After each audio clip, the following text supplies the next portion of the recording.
जिसने कभी cricket bat नहीं पकड़ा वो क्रिकेट एसोसिएशन का प्रेसिडेंट हो गया है। जिसने कभी जिंदगी में कोई एक गोल नहीं किया वो फुटबॉल एसोसिएशन का प्रेसिडेंट। से अनुरोध करेंगे एक नियम बनाइए, राजनेताओं को खेलों से दूर रखिएगा, तब जाकर हमारे खिलाड़ी दुनिया के ऊपर राज करेंगे। मेसी की अर्जेंटीना को जब सऊदी अरब ने हराया तो अर्जेंटीना ने कभी सोचा भी नहीं होगा कि सऊदी अरेबिया हमें इस तरह से हरा सकता है। 135 करोड़ की आबादी वाले देश के अंदर हम लोग क्या कर रहे थे उस वक्त? हम टेलीविजन के सामने बैठे हुए थे और हम ताली बजा रहे थे।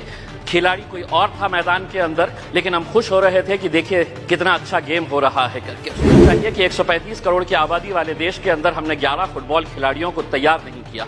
उस दिन सारे देश ने इस बात का चिंतन किया और हमने भी सोचा, यकीनन आपने भी सोचा होगा कि कहीं ना कहीं कुछ हमारी खेल नीतियों के अंदर कुछ बदलाव लाने की जरूरत है, वरना 135 करोड़ देश की आबादी अगर हम एक टीम तैयार नहीं कर रहे हैं तो कुछ ना कुछ कहीं ना कहीं गलत हो रहा है। इस बात का एहसास हुआ है। लेकिन मैं आपसे पूछना चाहता हूं, यूएस और चाइना ऐसा क्या कर रहा है कि उनके खिलाड़ी मैदान के अंदर उतरते हैं, कोई भी इंटरनेशनल इवेंट जब ऑर्गेनाइज होता है तो उनके खिलाड़ी गोल्ड ऐसे ही हंसते हंसते लेकर चले जाते हैं। हम एक गोल्ड अगर लेके आ जाते हैं तो पूरा देश सेलिब्रेट करता है, बल्कि प्राइम मिनिस्टर ले लीजिएगा, पूरे मिनिस्टर्स ले लीजिएगा, पूरे चीफ मिनिस्टर्स उसका जश्न मनाते हैं। जब मंत्री जी मैं आपसे अनुरोध करना चाहूंगा, एक सर्वे करवाइएगा पूरे देश के अंदर, स्पोर्ट्स टीचर्स कितने स्कूल्स के अंदर है। एक सर्वे करवाइएगा कि कितने स्कूल्स के अंदर प्लेग्राउंड्स मौजूद है। एक सर्वे करवाइएगा कि अगर ग्राउंड मौजूद है तो स्कूल के अंदर क्या एक फुटबॉल है, एक क्रिकेट का किट है, एक रेसलिंग का मैट है, क्या वहां पर बास्केटबॉल के लिए कोई सुविधा है।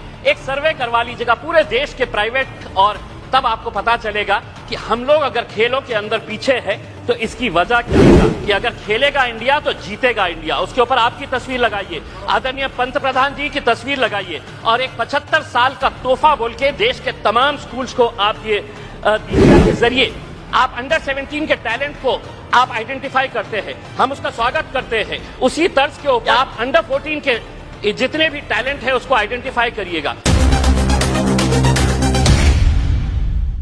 बातें बताना चाहता हूं, मोरक्को बहुत छोटा सा देश है, लेकिन जब ब्राजील को हराया तो शायद ब्राजील ने कभी सपने में भी नहीं सोचा होगा कि मोरक्को से हम हार जाएंगे। मेसी की अर्जेंटीना को जब सऊदी अरब ने हराया तो अर्जेंटीना ने कभी सोचा भी नहीं होगा कि सऊदी अरेबिया हमें इस तरह से हरा सकता है करके। लेकिन ये दोनों टीम्स, चाहे वो मोरक्को हो या सऊदी अरेबिया, जब मैदान में उतरे होंगे, उन्होंने पिछले 5 सालों से लगातार मेहनत कर रहे हैं ये सोचकर कि हम उतरेंगे तो हम जीतेंगे करके। हमें 135 करोड़ की आबादी वाले देश के अंदर हम लोग क्या कर रहे थे उस वक्त? हम टेलीविजन के सामने बैठे हुए थे और हम ताली बजा रहे थे। खिलाड़ी कोई और था मैदान के अंदर, लेकिन हम खुश हो रहे थे कि देखिए कितना अच्छा गेम हो रहा है करके। उसमें हमें अफसोस इस बात का होना चाहिए कि 135 करोड़ की आबादी वाले देश के अंदर हमने 11 फुटबॉल खिलाड़ियों को तैयार नहीं किया। उस दिन सारे देश ने इस बात का चिंतन किया और हमने भी सोचा, यकीनन आपने भी सोचा होगा कि कहीं ना कहीं कुछ हमारी खेल नीतियों के अंदर कुछ बदलाव लाने की जरूरत है, वरना 135 करोड़ देश की आबादी अगर हम एक टीम तैयार नहीं कर रहे हैं तो कुछ ना कुछ कहीं ना कहीं गलत हो रहा है। इस बात का एहसास हुआ है और शायद वही एहसास को लेकर आज हम सभी लोग यहाँ पर इकट्ठा हुए हैं। मंत्री जी मैं आपसे पूछना चाहता हूँ, यूएस और चाइना ऐसा क्या कर रहा है कि उनके खिलाड़ी मैदान के अंदर उतरते हैं, कोई भी इंटरनेशनल इवेंट जब ऑर्गेनाइज होता है तो उनके खिलाड़ी गोल्ड ऐसे ही हंसते हंसते लेकर चले जाते हैं। हम एक गोल्ड अगर लेके आ जाते हैं तो पूरा देश सेलिब्रेट करता है, बल्कि प्राइम मिनिस्टर ले लीजिएगा, पूरे मिनिस्टर्स ले लीजिएगा, पूरे चीफ मिनिस्टर्स उसका जश्न मनाते हैं। जबकि हमारे पास पोटेंशियल इससे ज्यादा है। कहीं ना कहीं हम कुछ ऐसा नहीं कर पा रहे हैं वो कर रहे हैं करके। वो क्या कर रहे हैं? तो वो बचपन से ही अपने खिलाड़ियों को आइडेंटिफाई कर रहे हैं, कौन हमारा खिलाड़ी कौन से खेल के अंदर है, और उसके बाद पूरी जिम्मेदारी उनके स्पोर्ट्स एसोसिएशन, फेडरेशन और वहां की सरकार उठा रही है। हमें मंत्री जी हमारे शॉर्ट टर्म गोल्स और हमारे लॉन्ग टर्म टारगेट्स क्या होने चाहिए इसको आइडेंटिफाई करने की जरूरत है। मंत्री जी मैं आपसे अनुरोध करना चाहूंगा, एक सर्वे करवाइएगा पूरे देश के अंदर कि कितने ऐसे स्कूल्स हैं कि जहां पर स्पोर्ट्स टीचर्स मौजूद है। पूरे देश के अंदर, चाहे वो प्राइवेट स्कूल्स हो या गवर्नमेंट स्कूल्स है, स्पोर्ट्स टीचर्स कितने स्कूल्स के अंदर है। एक सर्वे करवाइएगा कि कितने स्कूल्स के अंदर प्लेग्राउंड्स मौजूद है। एक सर्वे करवाइएगा कि अगर ग्राउंड मौजूद है तो स्कूल के अंदर क्या एक फुटबॉल है, एक क्रिकेट का किट है, एक रेसलिंग का मैट है, क्या वहां पर बास्केटबॉल के लिए कोई सुविधा है। एक सर्वे करवा लीजिएगा पूरे देश के प्राइवेट और तब आपको पता चलेगा कि हम लोग अगर खेलों के अंदर पीछे है तो इसकी वजह क्या है।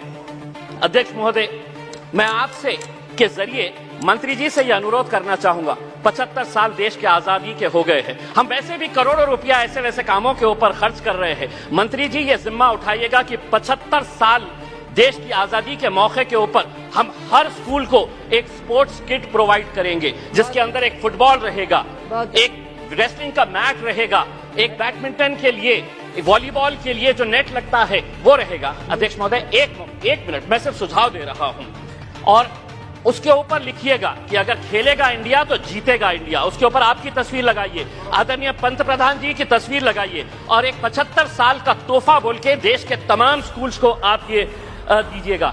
हर राज्य के अंदर 4 कम से कम स्पोर्ट्स यूनिवर्सिटीज होनी चाहिए। मेरे शहर के अंदर थी, पूना वालों ने उठाकर उसे पूना लेकर चले गए। हम जमीन ढूंढते रह गए और उन्होंने कहा कि नहीं, हम पूना लेकर चले जाएंगे। 4 स्पोर्ट्स यूनिवर्सिटी, जिसका फोकस एरिया यही होना चाहिए, sports education, sports management, sports science, sports research और स्पोर्ट्स न्यूट्रिशन। मैं मंत्री जी आपको बताना चाहता हूं, औरंगाबाद के अंदर एक स्पोर्ट्स अथॉरिटी ऑफ इंडिया का साई का एक्सीलेंसी सेंटर है।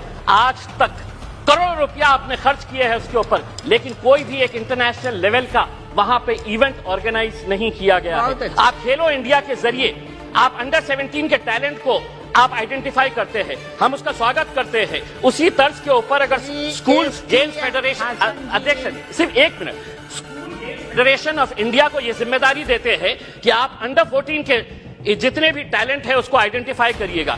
दूसरा, सबसे जाते जाते सिर्फ ये कहना चाहूंगा, भारतीय जनता पार्टी के एक एमपी है बृजभूषण सिंह जी, वो खुद एक पहलवान है। अगर वो रेसलिंग फेडरेशन ऑफ इंडिया के प्रेसिडेंट है तो हम उसका स्वागत करते हैं, लेकिन जिसने कभी जिंदगी में कोई एक गोल नहीं किया वो फुटबॉल एसोसिएशन का प्रेसिडेंट, जिसने कभी क्रिकेट बैट नहीं पकड़ा वो क्रिकेट एसोसिएशन का प्रेसिडेंट हो गया है। इसीलिए हम आपसे अनुरोध करेंगे, एक नियम बनाइए, राजनेताओं को खेलों से दूर रखिएगा, तब जाकर हमारे खिलाड़ी दुनिया के ऊपर राज करेंगे। बहुत बहुत धन्यवाद। श्री एस.टी. हासन जी,